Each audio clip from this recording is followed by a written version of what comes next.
Mga kabunyog, mga kababayan, magandang araw po sa inyong lahat. Welcome po sa isa na namang episode ng ating talakayan dito po sa Veritas. Dito po sa Veritas, YouTube channel natin at saka sa Facebook Meta page.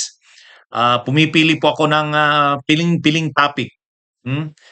Yung pinakamagandang topic na magandang i-discuss natin ah, na hindi ko pa nadi-discuss sa iba kong social media platforms. Kaya kung hindi pa po kayo nakasubscribe dito po sa Veritas YouTube channel, subscribe na po kayo. Kung hindi pa po kayo naka-follow sa Veritas Meta Facebook page, follow na po kayo. Ito, yung magandang topic ngayon na napili ko. Ha?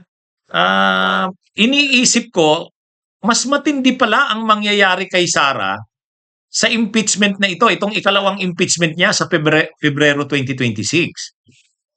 Kung akala ni Sara, unang kanyang kampo, unang mga DDS na dahil hindi na naunsyami yung unang impeachment. Yung impeachment na final noong February 5 hindi natuloy dahil kila Chis Escudero at dahil sa Korte Suprema. Akala nila napabuti 'yon? Hindi. Nung tinitingnan ko, hindi pala. Mas napasama pala. Mas napasama pala. Mga kabunyog, mga kababayan, mamaya ipapaliwanag ko. Ano ba kasi ang mangyayari? Ano na ba kasi ang nangyayari at ano ang mangyayari? Ito ang nangyayari. Unang-una, ay 'di ba may final na impeachment kay Sara noong February 5. Kaya lang ang ginawa nila Chis Escudero, hindi nag-proceed forthwith. Dinelay ng dinelay. So hindi natuloy. Nang dumating yung June, nag-convene lang bilang impeachment court pero nawala rin kasi naglabas na ng desisyon ng Korte Suprema na unconstitutional daw. Invalid yung impeachment. May mga hindi daw nasunod na mga procedures. Tapos in-outline ng Korte Suprema yung mga procedures na dapat daw sundin. Pero pwede pa daw mag-file ng uli ng panibagong impeachment. Pero February 6 na onwards. O yun. Kaya ngayon, nag-file ng motion for reconsideration yung mga complainants, yung mga private complainants. Nag-file. At ang House of Representatives, bilang ito yung magiging mga prosecutors, nag-file din ng motion for reconsideration. Ang problema, hanggang ngayon wala pang desisyon ng Korte Suprema sa motion for reconsideration na yan. Hindi natin alam kung lalabas pa ba yung motion for reconsideration bago ang February 6 o ano ba? Kasi ganitong mangyayari.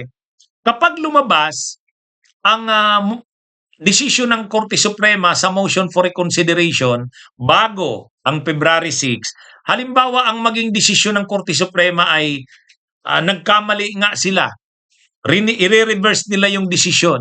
Ibig sabihin, magpuproceed na ang impeachment. Kung ilabas yan ng Korte Suprema, ang desisyon ng Korte Suprema ay reversal ng desisyon nito. Ibig sabihin, na-realize ng Korte Suprema na nagkamali sila, i-assume natin na ganun yung desisyon ng Korte Suprema, ang mangyayari dyan, magpo-proceed na kaagad ang trial. Kasi naka-archive lang naman yan sa Senado eh. Ang sabi naman nila Senate President Soto, once na lumabas ang desisyon ng Korte Suprema at sabihin ng Korte Suprema na dapat nang mag-proceed ng trial dahil nagkamali sila, i-reverse yung desisyon. Yung dati kasi ang desisyon ng Korte Suprema unconstitutional eh. Kung sabihin ng Korte Suprema hindi, mali, constitutional pala yon. Proceed na yung trial, yung impeachment. Ang gagawin ng Korte Suprema niyan ay ng Senado niyan, kaagad-agad puproceed na sa trial kasi naka-archive lang naman eh. Archive lang. Bako uhugutin lang uli yung mga records niyan. Proceed na sa trial. Yan ang mangyayari kung bago ang February 6 ay lumabas ang desisyon ng Korte Suprema at ang desisyon ng Korte Suprema ay babalik pa rin yung nauna nitong desisyon. Kung ganun ang desisyon. Pero kung ang maging desisyon ng Korte Suprema ay as is yun, affirmed, kumbaga denied ang motion for reconsideration, ang previous ang desisyon na pinapareconsider ay mananatili, ang mangyayari niyan wala na. magpo-proceed na talaga ang impeachment na bago. Kasi wala na yung luma. So, actually, pwedeng tatlo ang maging desisyon ng Korte Suprema. Una, i-affirm yung buong desisyon. I-affirm yung buong desisyon. Ibig sabihin, denied yung motion for reconsideration. Ang isa pang desisyon ay i-reverse ang desisyon. Ibig sabihin, tama yung motion for reconsideration, igagrant yun. In that case, magpo-proceed na ang trial. Oh. Ang pangatlo, pwedeng i-modify ang desisyon. Hindi natin alam kung anong klaseng modification sa decision. Hindi natin alam. So, anuman ang maging desisyon ng Korte Suprema ay important, hinihintay ng mga parties, hinihintay ng mga complainants, hinihintay ng House of Representatives, hinihintay kung ano nga bang magiging desisyon ng Korte Suprema doon sa final na motion for reconsideration. Ang problema, January 6 na, wala pa ring desisyon ang Korte Suprema sa MR. Pero ito naman ang diyan.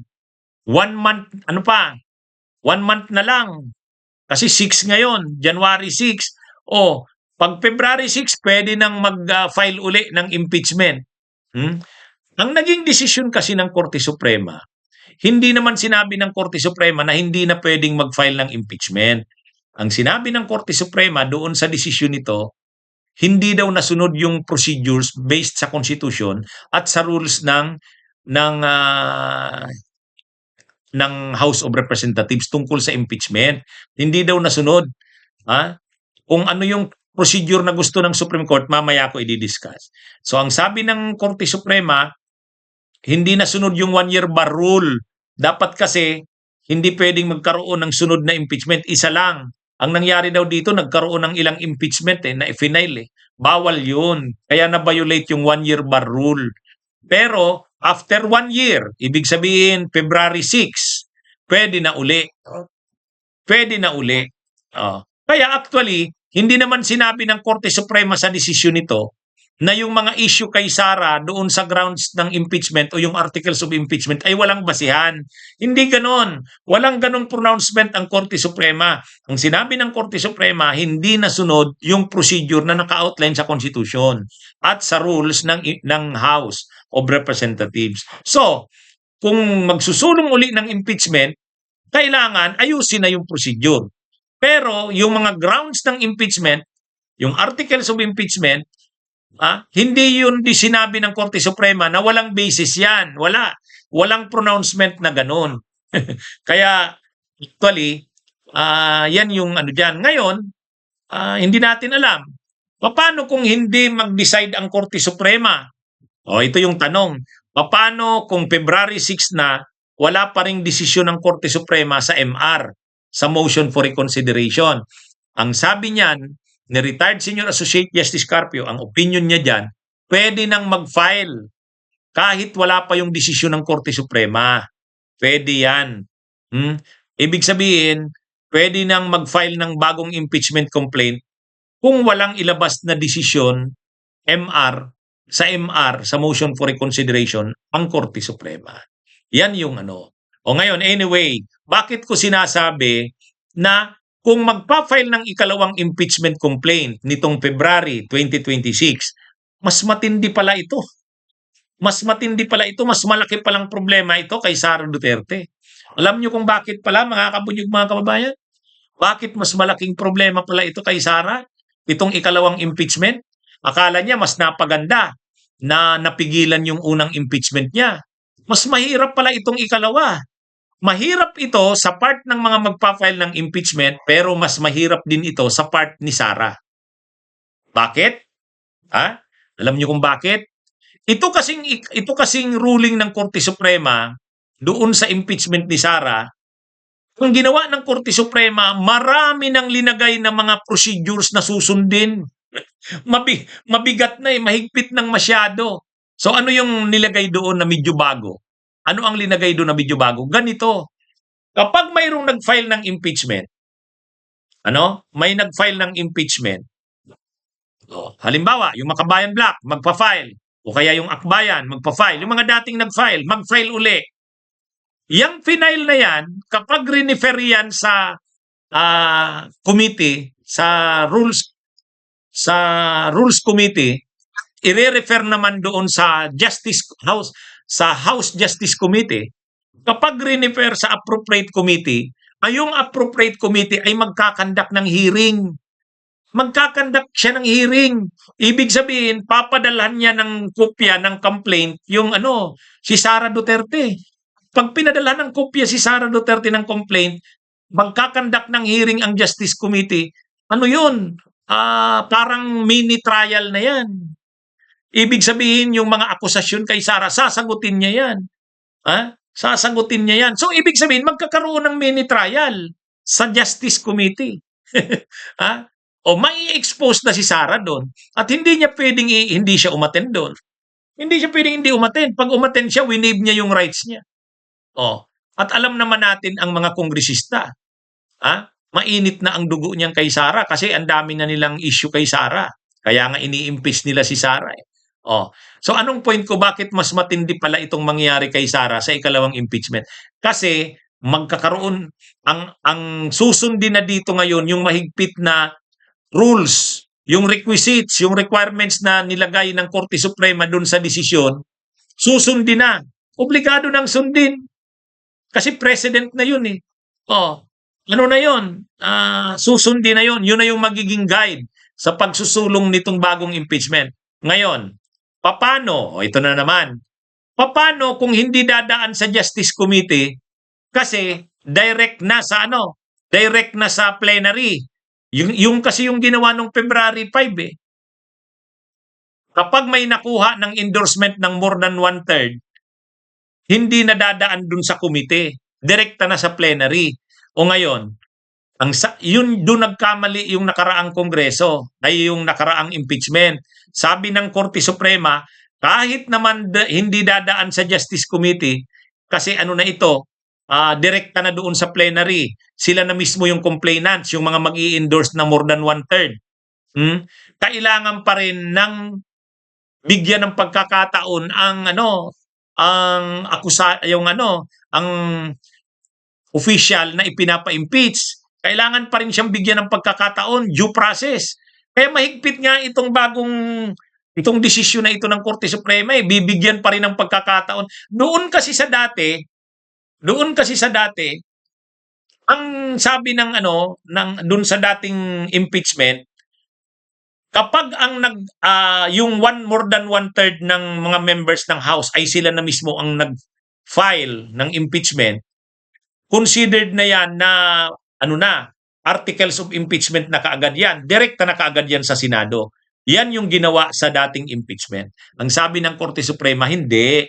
Kahit pa more than 1/3 na ang mag-i-endorse niyan, bibigyan pa rin ng pagkakataon, due process, ang ini-impeach na official. So, ibig sabihin, magkakaroon pa rin ng parang mini trial, magkakaroon pa rin ng hearing doon sa House mismo.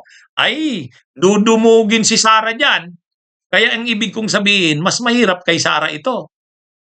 Mas mahirap din sa part ng Kongreso. Kasi hindi na pwede yung pag nakuha na yung 1/3, automatic na. Wala. Binago yan nitong desisyon ng Korte Suprema. Ang gusto ng Korte Suprema, idaan talaga sa prosesong matindi, mabusisi. Kasi bibigyan mo ng right yung right ng yung ini-impeach na official, bibigyan mo ng right to due process. Bibigyan mo ng pagkakataon. Ang problema, ang sinasabing bibigyan mo ng pagkakataon, magdidepensa siya ng sarili niya dun pa lang sa House. 'Di ba dapat magdidepensa siya dun na sa Senate? Hindi. Sa House pa lang, bibigyan muna siya ng opportunity na marinig ang side niya. O sige, bibigyan ka ng opportunity. Umattend ka sa sunod sa hearing sa ganito. Anong masasabi mo sa mga ito? Gigisahin ng Kamara si Sara. Ang problema, pagdating sa Kamara, hindi niya yung kaalyado. Ayaw na ayaw nga ni Sara sa Kamara eh. Ayaw na ayaw niyang mag-appear diyan. 'Di ba? Mabuti pa sa Senado, nag-a-appear siya doon kasi nandun sila Marcoleta. Pero sa Kamara, wala. Ayaw niya diyan. Ang problema, ang Korte Suprema na ang nagsabi na kapag inimpeach ka, dapat A-attend ka sa hearing doon sa Kongreso, sa Kamara mismo. Doon mismo sa process ng pag-initiate ng impeachment, may due process ka na. Oh, hindi mo pwedeng hindi i-avail yan. Pag hindi mo in-avail yan, mawi-waive mo yan. Oh, ano gagawin ni Sara? Hindi niya i-recognize yun? Eh di kasalanan niya na yun. Oh, kasalanan niya na yun. Pag in-avail niya naman yung due process na yan sa Kamara, para siya dong gigisahin. Ayaw na ayaw ni Sara niyan. Galit siya sa Kamara, di ba? Kaya sa totoo lang, mabigat itong mangyayari kay Sara dito. Kaya kung ang inaakala ng mga DDS, mas napaganda si Sara sa isang banda, mas napasama siya diyan. Kasi sasalang na siya sa trial doon pa lang sa Kamara. Ha? Magkakaroon na doon ng parang mini trial. Hindi pa man naman yun yung impeachment trial, pero magkakaroon na ng proseso sa Kamara. Ipapatawag siya doon. Ayaw na ayaw ni Sara noon. Ang problema, requirement na yan sa bagong paglilinaw ng Korte Suprema. Alam namang hindi mo sundin yun. Oh, yan. Kaya mas mahirap ang kalagayan niya ngayon ni Sara eh. Okay? Mga kabunyo, mga kabayan, magandang araw sa inyong lahat. Mabuhay po tayo.